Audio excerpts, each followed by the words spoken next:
हरे कृष्ण। श्री ब्रह्म संहिता।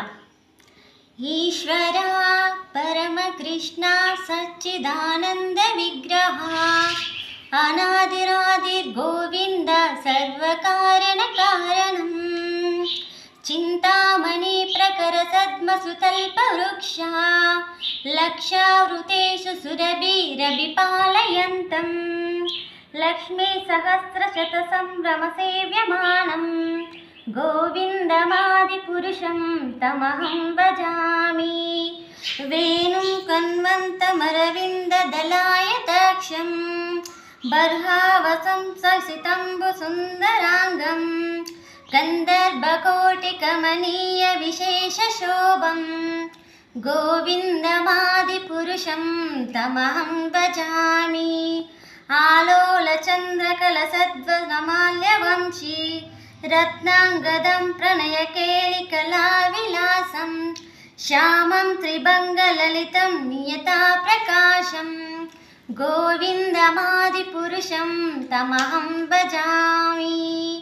अङ्गानि यस्य सकलेन्द्रियवृत्तिमान्ति पश्यन्ति पान्ति कलयन्ति चिरं जगन्ति आनन्दचिन्मय सत्त्वजलविग्रहस्य गोविन्दमादिपुरुषं तमहं भजामि। अद्वैतमच्युतमनादिमनन्तरूपम् आद्यं पुराणपुरुषं नवयौवनं च वेदेषु दुर्लभमदुर्लभमात्मभक्तौ गोविन्दमादिपुरुषं तमहं भजामि। पन्तास्त्रिकोटिशतवस्तरसम्प्रगम्यो वायोरतापि मनसो मुनिपुङ्गवानं सोऽप्यस्य यत्प्रपदसिम्य विचिन्त्य तत्त्वे गोविन्दमादिपुरुषं तमहं भजामि। एकोपस्यो रचयितुं जगदण्डकोटिं यच्चाक्तिरस्तु जगदण्डचयायदन्तः अण्डान्तरस्थपरमाणुचयन्तरस्थं गोविन्दमादिपुरुषं तमहं भजामि। यद्भावभावि तद्यो मनुजास्तथैव सम्प्राप्य रूपमहिमा सनयानभूषः सुप्तैर्वमेव निगमा प्रतितैस्तुवन्ति गोविन्दमादिपुरुषं तमहं भजामि। आनन्दचिन्मय रसप्रातिभाविताभिः ताभिर्य एव निजरूपतया कलाभिः गोलोक एव निवसत्यखिलात्मभूतो गोविन्दमादिपुरुषं तमहं भजामि। प्रेमाञ्जनच्चुरितभक्तिविलोचनेन सन्तः सदैव हृदयेषु विलोकयन्ति यं श्यामसुन्दरमचिन्त्यगुणस्वरूपं गोविन्दमादिपुरुषं तमहं भजामि।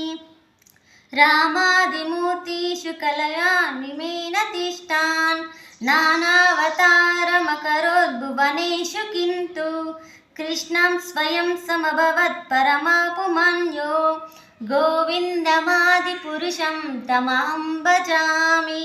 यस्य प्रभा प्रभवतो जगदण्डकोटि कोटिष्वशेषवसुधादिविभूतिभिन्नं तद्ब्रह्मनिष्कलमनन्तमशेषभूतं गोविन्दमादिपुरुषं तमहं भजामि। माया हि यश्च जगदण्डशतानि सूते त्रैगुण्यतद्विषयवेदवितायमाना सत्त्वावलम्बि परसत्त्वं विशुद्धसत्त्वं गोविन्दमादिपुरुषं तमहं भजामि। आनन्दचिन्मय रसात्मतया मनस्सु यं प्राणिनं प्रतिफलं स्मरतामुपेत्य लीलायितेन भुवनानि जयत्यजस्रं गोविन्दमादिपुरुषं तमहं भजामि। गोलोकनाम्नि निजधाम्नि तले च तस्य देवी महेश हरिधामसुतेषु तेषु ते प्रभवानि च या विहितश्च येन गोविन्दमादिपुरुषं तमहं भजामि। सृष्टि स्थिति प्रलय साधन शक्तिरेका ఛాయే వయస్య భువనాని బిభర్తి దుర్గా ఇచ్ఛానురుపమా ప్రియసచ్చ చేష్టతే సా గోవిందమాదిపురుషం తమహం భజామి క్షీరం యథా దధి వికార విశేషయోగాత్ సంజాయతే నహి తతః పృథగస్తి హేతో యం శంభుతామపి తథా సముపైతి కార్యాత్ గోవిందమాదిపురుషం తమహం భజామి దీపాచ్చిరేవ హి దశంతతరం వ్యుమేపేత్య దీపాయతే వివృతహేతు సమానధర్మ యస్త్రాదృగేవ హి చ విష్ణుతయా విభాతి గోవిందమాదిపురుషం తమహం భజామి యక్కారణర్ణవజలే భజతి స్మ యోగా నిద్రామనంత జగదండ సరోమకూపః ఆధారశక్తిమవలంబ్య పరం స్వమూర్తిం గోవిందమాదిపురుషం తమహం భజామి యస్సైకనిశ్వసితకాలమతావలంబ్య జీవంతి లోమ విలజ జగదండనాథః విష్ణుర్మహన్ సైహ యశ్చ కళా విశేషో గోవిందమాదిపురుషం తమహం భజామి భాస్వన్యతస్మ సకలేషు నిజేషు తేజః స్వీయం కియత్ ప్రకటయత్యపి తద్వదత్ర బ్రహ్మాయ ఏష జగదండ విధానకర్త గోవిందమాదిపురుషం తమహం భజామి యత్పాదపల్లవయుగం వినిదాయ కుంభా ద్వంద్వే ప్రణామ సమయే సగుణాదిరాజః విఘ్నాన్ విహంతుమలమశ్చ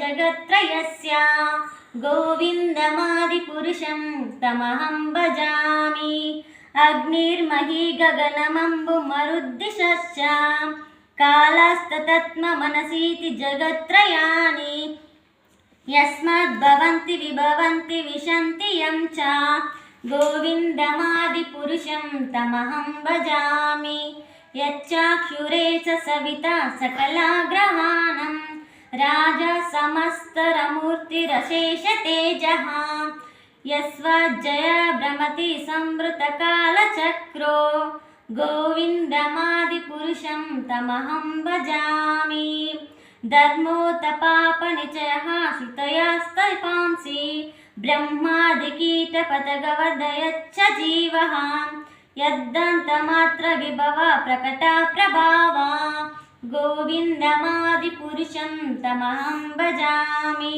యస్వింద్రగోపమతవేంద్రమహోస్వకర్మ బంధానురూపఫలభాజనమాతనోతి కర్మాణి నిర్దహతి కింటు చ భక్తిభాజం గోవిందమాదిపురుషం తమహం భజామి యం క్రోధకామసహజా ప్రణయాదిభీతి వాత్సల్యమోహ గురుగౌరవసేవ్యభావే సంచిత్య తస్య సదృశిం తనుమాపురేతే గోవిందమాదిపురుషం తమహం భజామి శ్రియా కాంత పరమపురుషకల్పతరవో ద్రుమభూమిశ్చింతామణిగణమయీ తోయమామృతం కథాగానం నాట్యం గమనమపి వంశీప్రియసఖీ చిదానందం జ్యోతి పరమపి తదస్వత్యమపి చ సయత్ర క్షీరాబ్ది స్రవతి సురభిభ్యశ్చ సుమహాం